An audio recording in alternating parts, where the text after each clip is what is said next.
Баршаңызға қайырлы күн достар. Бүгін сіздермен бірге Бекзат. Бүгін мен осындай керемет жұмсақ болып пісетін бауырсақтың рецептісімен бөлісетін боламын. Ол үшін видеоны соңына дейін қараңыздар. Бізге керегі осындай шұңғыл ыдысқа 100 грамм жылы суымызды құямыз және де 120 грамм жылы сүтімізді, оның үстіне 3 үлкен қасықпен май құямыз. Одан кейін 1 үлкен қасықпен майонез саламыз. Үлкен қасығымызды толтырмай дрожж, яғни ашытқы қосамыз. Содан кейін кішкентай қасықпен жарты қасықтай тұз саламыз. Оның үстіне 100 грамм қант қосамыз. Осылайша барлығын қасықтың көмегімен араластыра отырып, оның үстіне илеуіштен ұнымызды илеп осылай себелеп отырып қосамыз. Сол кезде біздің қамырымыз жұмсақ болып шығады.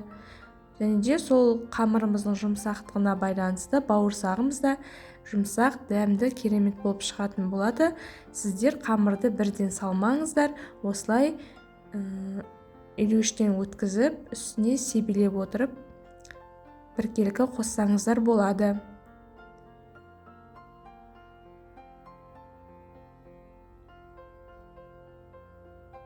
Мінекей қасықтың көмегімен осылайша араластырып аламын. Содан кейін барлығын басын біріктіріп қолмен илейтін боламын.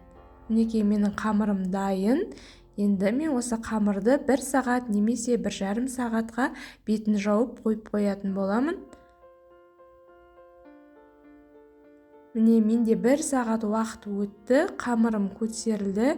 Қолымды аздап майлап, осылай қамырымды 2 бөлікке бөліп алдым және де оны оқтаудың көмегімен жазып аламын. Мінекей жазып алдым. Енді стаканмен осыны дөңгелектеп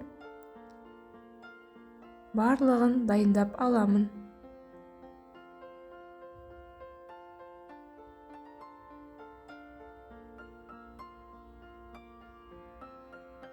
Мінекей дайын болды. Енді мен осы қамырымның бетін тағы да 20 минутқа жауып қоямын.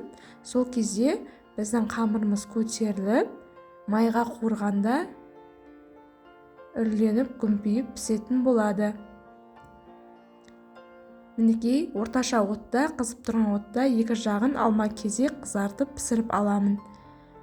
Достар, менің рецептім сіздерге ұнап жатса, жасап қараңыздар және де менің каналыма тіркеліп қоңыраушаның белгісін басып қойсаңыздар болады.